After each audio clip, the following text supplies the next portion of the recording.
Hello student, welcome back at the YouTube channel the Maharaj institute. आज का topic है हमारा जैक बोर्ड के क्वेश्चन पेपर का सॉल्यूशन। फिजिक्स 12 जो अभी अभी पेपर हुए हैं जैक बोर्ड 2026 के क्वेश्चन को हम लोग सॉल्व कर रहे हैं। जैसा कि आपने देखा होगा, इसके पहले 2 वीडियो हमने अपलोड किया है एमसीक्यू का। इसमें 25 क्वेश्चंस जो होते हैं वो एमसीक्यू होते हैं, मल्टीपल चॉइस क्वेश्चंस। उनको हमने सॉल्व कर लिया है। आज हम लोग सॉल्व करेंगे वेरी शॉर्ट क्वेश्चन, अति लघु प्रश्न। ठीक है ना। ये 1 मार्क्स के होते हैं, 1 वर्ड और 1 सेंटेंस के। राइट। तो let us proceed towards the questions of this paper. Question number 26. What is the dielectric constant of a matter? बच्चों, मैं चूँकि स्टार्टिंग से मैंने इंग्लिश मीडियम को पढ़ाया है और आज भी हम कंफर्ट जोन में रहते हैं जब हम इंग्लिश मीडियम में पढ़ाते हैं। बट कुछ बच्चों की क्वेरी आए हैं, बच्चों ने कहा है कि आप सर हिंदी में भी उसको एक्सप्लेन कीजिए। तो एक्सप्लेनेशन तो हमारा हिंदी में ही होता है, बाकी टर्मिनोलॉजी जो है वो हम इंग्लिश का यूज़ करते हैं। तो कोशिश करेंगे उसको हिंदी में भी ट्रांसलेट करने का। डोंट बॉदर, वो भी हम करेंगे। किसी धातु का प्रावैद्युत स्थिरांक क्या है? तो हम लोग जानते हैं डाइलेक्ट्रिक कांस्टेंट जो है K की वैल्यू सबसे कम वैक्यूम का होता है और वो होता है 1। राइट। नेगेटिव नहीं होता। 1 वैक्यूम का, एयर का 1 पॉइंट समथिंग, 0 समथिंग। उसके बाद वाटर है और डिफरेंट मीडियम का डाइलेक्ट्रिक कांस्टेंट अलग अलग होता है। लेकिन अगर हम बात करें धातु का यानी मेटल का, तो ये होता है इनफाइनाइट, अनंत। ये इन्फिनिटी का साइन है। तो dielectric constant of metal is equals to infinite. Next question है यानी 27। What is the SI unit of mobility? Mobility का सिंबल होता है म्यू, है ना। और इसको हम लोग लिखते हैं VD/E। ये फॉर्मूला होता है मोबिलिटी का। Drift velocity per unit electric field applied. तो यहां पर हम लोग देखते हैं ड्रिफ्ट वेलोसिटी यानी वेलोसिटी का होगा मीटर पर सेकेंड, और इलेक्ट्रिक फील्ड का यूनिट हम लोग लिख सकते हैं न्यूटन पर कूलम। तो इसको हम लोग सही से लिखें तो क्या हो जाएगा, मीटर पर सेकेंड पर न्यूटन कूलम। राइट। तो ये तो था हमारा 27। अब हम लोग 28 में चलते हैं। Which law determines the direction of an induced current? आप लोग जानते हो कि डायरेक्शन के लिए हम लोग 3 लॉ को यूज करते हैं। एक तो है फ्लेमिंग्स लेफ्ट हैंड रूल, दूसरा है थंब रूल और तीसरा है Fleming's right hand rule.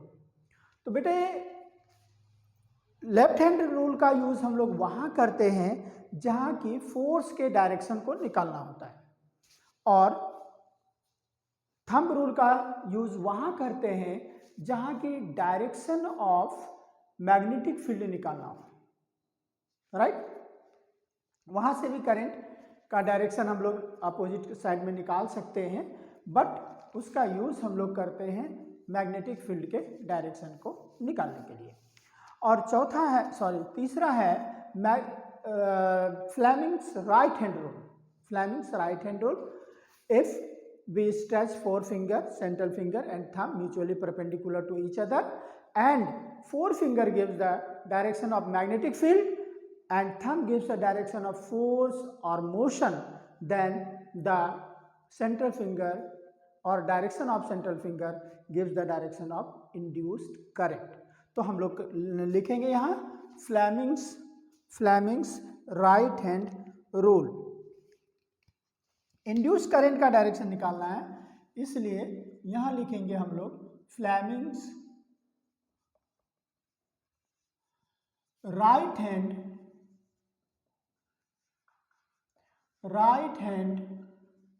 Rule. 29 mention any one property of electromagnetic wave. बेटे आपने इलेक्ट्रोमैग्नेटिक वेव या ईएम वेव को पढ़ा है, आई थिंक 8th चैप्टर है। तो उसमें देखा है हमने अलग अलग स्पेक्ट्रम भी देखे हैं, लेकिन सारे इलेक्ट्रोमैग्नेटिक वेव के कुछ कॉमन प्रॉपर्टीज होते हैं। उसमें एक सिंपल है, it requires no any medium for its propagation. इसको ट्रैवल करने के लिए, इसको चलने के लिए किसी माध्यम की जरूरत नहीं होती है। It can travel in vacuum, ये निर्वात में बिना एयर का, बिना मीडियम का भी ट्रैवल कर सकती है। उसके बाद है कि it travels with the speed of light, है ना। इसका जो स्पीड होता है वो लाइट के स्पीड के बराबर होता है। तो बेटे कोई भी एक लिख सकते हो आप, चूंकि एक ही प्रॉपर्टी इसने बोला है, तो हम लोग लिखेंगे there is no medium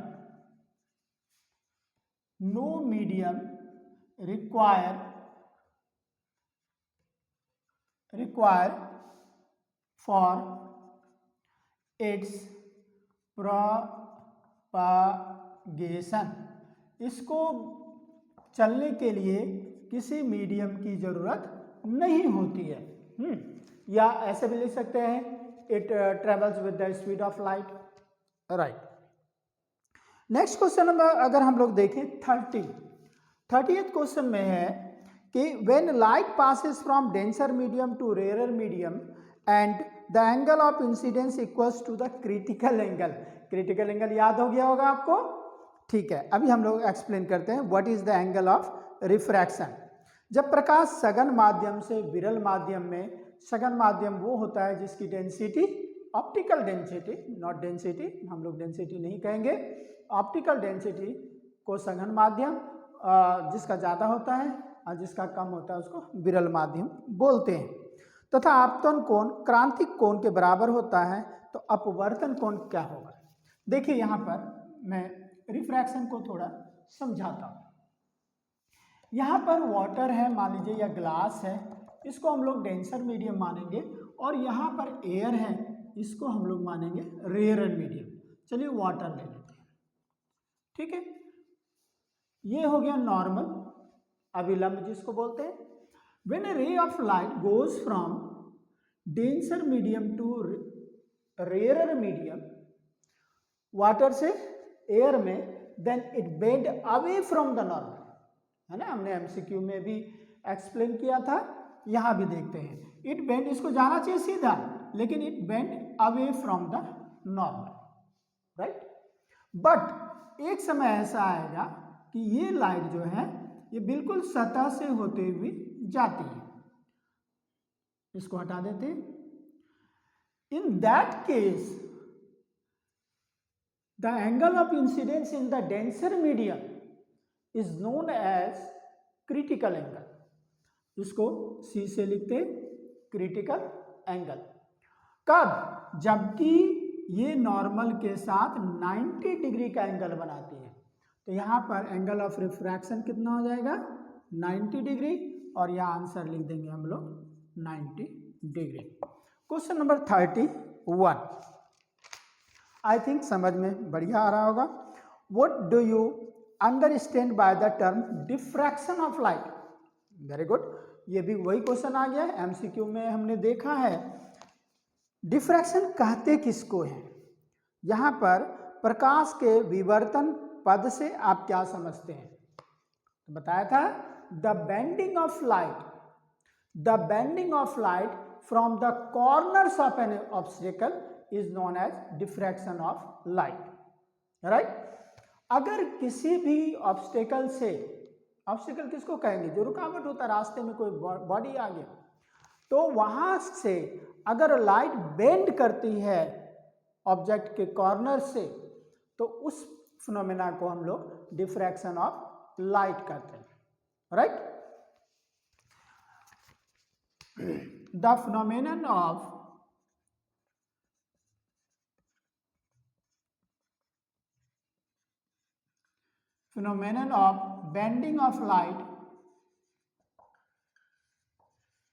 bending of light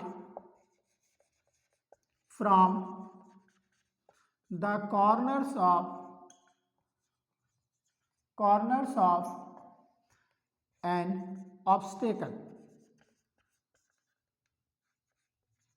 is known as diffraction of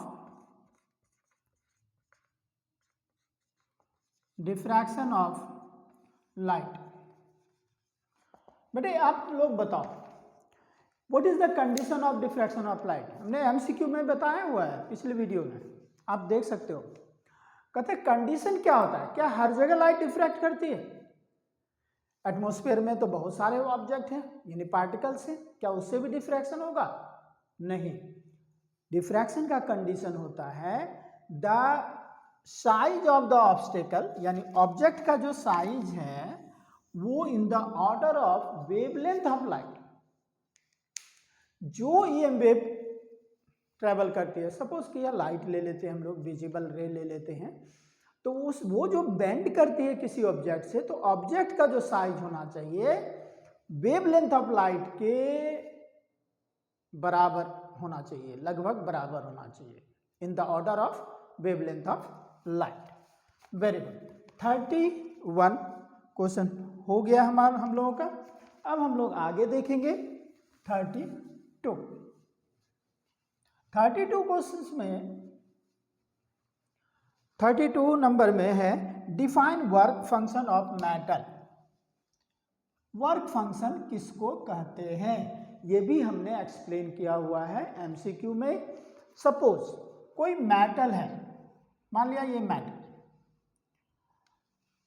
metal में या कोई भी ऑब्जेक्ट में ये न्यूक्लियस है और इसके चारों तरफ इलेक्ट्रॉन रिवॉल्व करती है on different orbits with the different numbers. अब क्या होता है कि अगर इस पर हम लाइट को इंसिडेंट कराते हैं तो क्या हुआ? लाइट आया, क्वांटा हम लोग जानते हैं, light is a packet of energy which is known as quanta.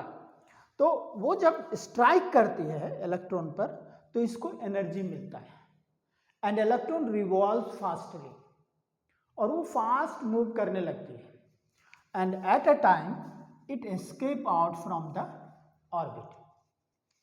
Outer shell के जो इलेक्ट्रॉन्स हैं वो बाहर निकल जाता है। क्लियर है? तो अब इसको निकालने के लिए जो मिनिमम एनर्जी होगा उसी एनर्जी को क्या बोलेंगे? वर्क फंक्शन बोलेंगे। तो यहां पर वर्क फंक्शन के डेफिनेशन लिखेंगे।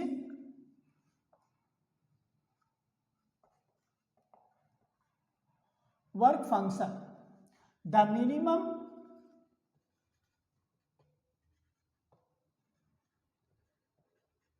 minimum amount of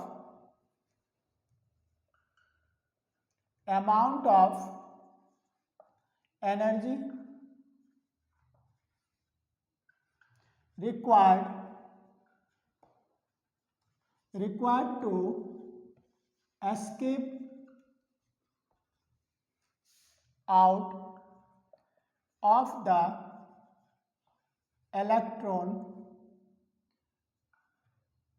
or electrons from the surface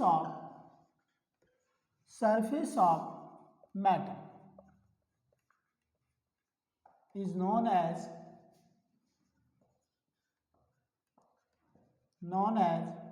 work function। समझ में आया? सिंपली वी कैन से कि मेटल में जो इलेक्ट्रॉन्स होते हैं वो लूजली पैक्ड होते हैं। उस इलेक्ट्रॉन को, जिसको हम लोग फ्री इलेक्ट्रॉन्स भी बोलते हैं, उसको मेटल सरफेस से निकालने के लिए जो मिनिमम एनर्जी लगता है उसको हम लोग वर्क फंक्शन कहते हैं। और ये मेटल टू मेटल वेरी करता है ना, हर एक मेटल के लिए वर्क फंक्शन अलग अलग होता है। नेक्स्ट है आपको what you mean by mass defect of nucleus. Mass defect किसको बोलते हैं? चलते हैं हम लोग न्यूक्लियस के पास। ये एटम है, ये न्यूक्लियस है।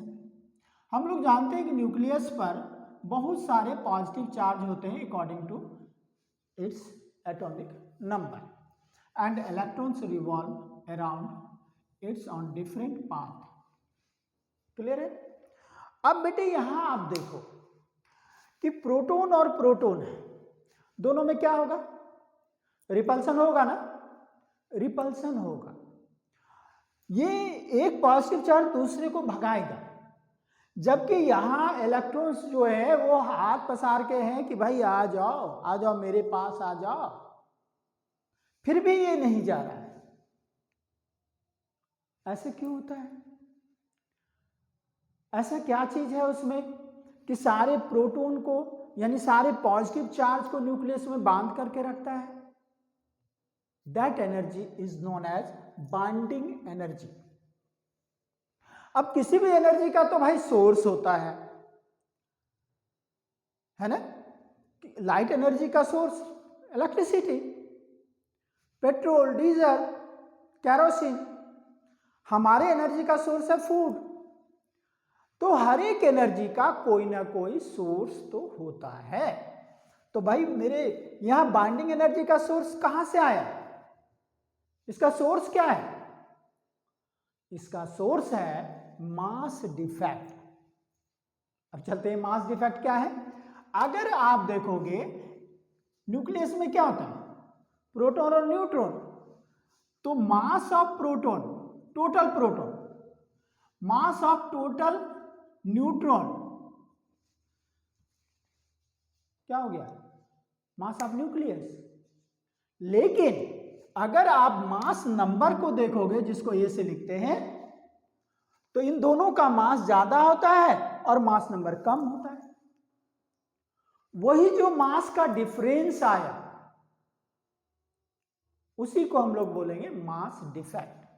यानी मास डिफेक्ट हो गया आपको डेल्टा एम से लिखते हैं, mass of proton plus mass of neutron minus atomic mass number. और बेटे यही जो मास डिफेक्ट है आइंस्टाइन के अनुसार E equals to delta M C square. आपने पढ़ा है पिछले वीडियो में। और यही से एनर्जी निकलता है, इसी को हम लोग बाइंडिंग एनर्जी कहते हैं। और इसी से ये सारे के सारे प्रोटॉन्स यानी पॉजिटिव चार्ज बंधे होते हैं। समझ में आया? ओके। तो हमें ये चीज नहीं लिखना है, सिर्फ यहां तक पूछा है। 34 question. What are the majority charge carrier in N type semiconductor? Very short question का ये लास्ट क्वेश्चन है। चलिए, सेमीकंडक्टर दो टाइप के होते हैं, एक पी टाइप और एक एन टाइप। अगर सेमीकंडक्टर में 13 ग्रुप के एलिमेंट से उसको डोप करते हैं, मिक्स करते हैं, तो उसको हम लोग बोलते हैं पी टाइप, क्योंकि वहां इलेक्ट्रॉन की कमी होती है। और जहां इलेक्ट्रॉन की कमी होगी तो वो पॉजिटिव चार्ज शो करेगा।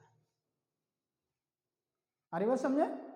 चूंकि सिलिकॉन यानी सेमीकंडक्टर 14 ग्रुप के मेंबर हैं, तो 13 ग्रुप को अगर हम मिलाते हैं तो 13 ग्रुप के आउटर सेल में 3 इलेक्ट्रॉन्स, इसको चाहिए 4 बॉन्ड बनाने के लिए, तो एक इलेक्ट्रॉन की कमी हो जाती है। और जहां भी एक इलेक्ट्रॉन की कमी होगी वो पॉजिटिव चार्ज शो करेगा, उसको पी टाइप बोल देते हैं।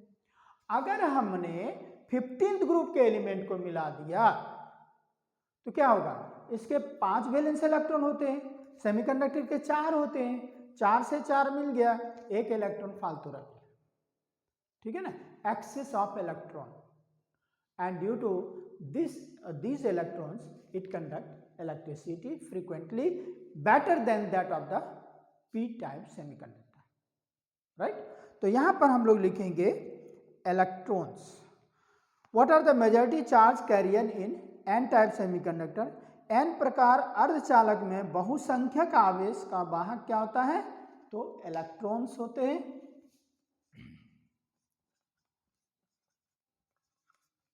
इलेक्ट्रॉन्स, वेरी गुड, बहुत अच्छे हैं आप। तो बच्चों आज का वीडियो यहीं तक, वेरी शॉर्ट क्वेश्चन हमने करा। इसके बाद हम लोग शॉर्ट क्वेश्चन करेंगे एंड देन लॉन्ग क्वेश्चन। एक ही क्वेश्चन को हम इसी तरह एक्सप्लेन करेंगे। आप लोग बने रहिए हमारे चैनल पर, और अगर आपको अच्छा लगे तो लाइक और सब्सक्राइब चैनल को जरूर कीजिए। आपका सपोर्ट मेरे लिए बहुत वैल्यूएबल है, एनकरेज करता है आगे काम करने के लिए।